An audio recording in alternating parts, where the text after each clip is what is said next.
안녕하세요. 금일은 미국의 알래스카 렌즈 관련 소식입니다. 북극의 렌즈 개발은 미국보다 러시아의 개발이 앞서고 있습니다. 러시아는 야말 지역에서 렌즈를 선적하여 무르만스크까지 운항하는 방안 및 그보다 먼 거리까지 운항이 가능하며, 아시아는 북해 운항 루트인 노어던시 루트를 거쳐 캄차카 반도까지 또는 중국, 일본, 한국까지 직접 운송하는 것입니다. 이를 위하여 러시아는 북해 천연가스를 개발하여 판매할 목적으로 북해에 운용이 가능한 선박을 한국조선소에 대량으로 발주하였습니다. 이들 선박을 아틱 렌즈 운반선이라 칭합니다. 미국 정부의 대러시아 관련 제재 및 수출 통제 조치가 순차 시행됨에 따라 한국에서 건조되던 아틱 렌즈 운반선의 건조는 더 이상 이루어지지 않고 있는 것입니다. 미국 트럼프 대통령은 알래스카 렌즈를 새 행정부의 최우선 과제로 선전하고 있습니다.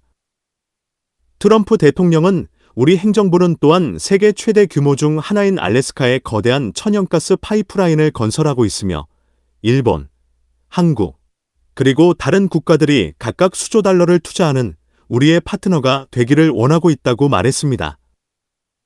그런 일은 한 번도 없었습니다. 정말 장관이 될 것입니다. 모든 준비가 완료되었습니다. 허가를 받았습니다. 라고 언급하고 있습니다. 한국 정부는 아직 결정된 바가 없는데 트럼프 대통령이 선수를 친 것이 아닌가 싶습니다. 산업통상자원부에 따르면 2017년 이후 한국의 대미 렌즈 수입량은 세계 최대 규모입니다. 2024년 한국의 최대 렌즈 수입은 호주로 총 수입량의 24.6%를 차지했고, 카타르가 19.2%, 말레이시아가 13.2%, 미국이 12.2%를 차지했습니다. 알래스카 렌즈 프로젝트에 대하여 간략히 살펴보겠습니다. 알래스카의 북극 연안 프루도베에서 남쪽으로 1300km 떨어진 니키스키로 천연가스를 보내 액체 상태로 냉각시켜 해외로 수출하는 프로젝트로 일본과 같은 미국의 태평양 동맹국에 수출될 가능성이 가장 높습니다. 알래스카 렌즈 프로젝트의 막대한 투자 규모로 작업을 진행하려는 노력을 오랫동안 지연시켜 왔습니다.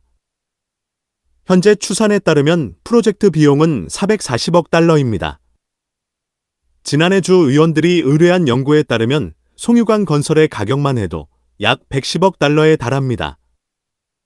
예상되는 가스 생산량을 보면 하루 2.6bcf, 20.0 mtpa, 처리가 가능한 3트레인, 프루도 베이의 가스 처리장, 하루 3.3bcf 용량, 16만 큐빅미터 규모의 세계 저장 탱크, 1300km 42인치 파이프라인, 하루 3.3bcf 용량입니다. 프루도 베이와 포인트 탐선 유저는 하루 3.5bcf의 가스를 생산할 것으로 예상됩니다. 일본은 이미 2025년 2월 7일 트럼프 대통령이 미국과 일본이 알래스카 석유 및 가스에 대한 합작 투자를 발표했습니다. 미국의 관세 정책에 대응하기 위하여 한국은 알래스카 렌즈 프로젝트에 투자를 고려하여야 할 것으로 보입니다.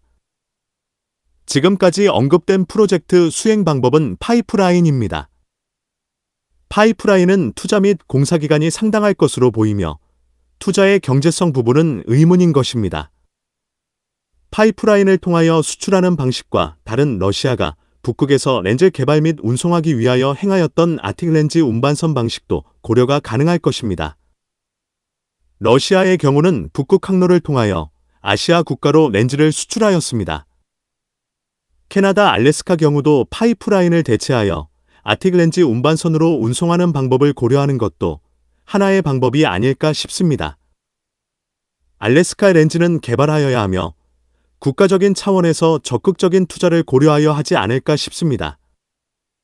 선박 해양 관련 산업 및 기술에 대한 궁금한 점이 있는 분들은 아래의 카페로 방문을 하시면 많은 정보와 도움을 받으실 수 있을 것으로 생각합니다. 감사합니다.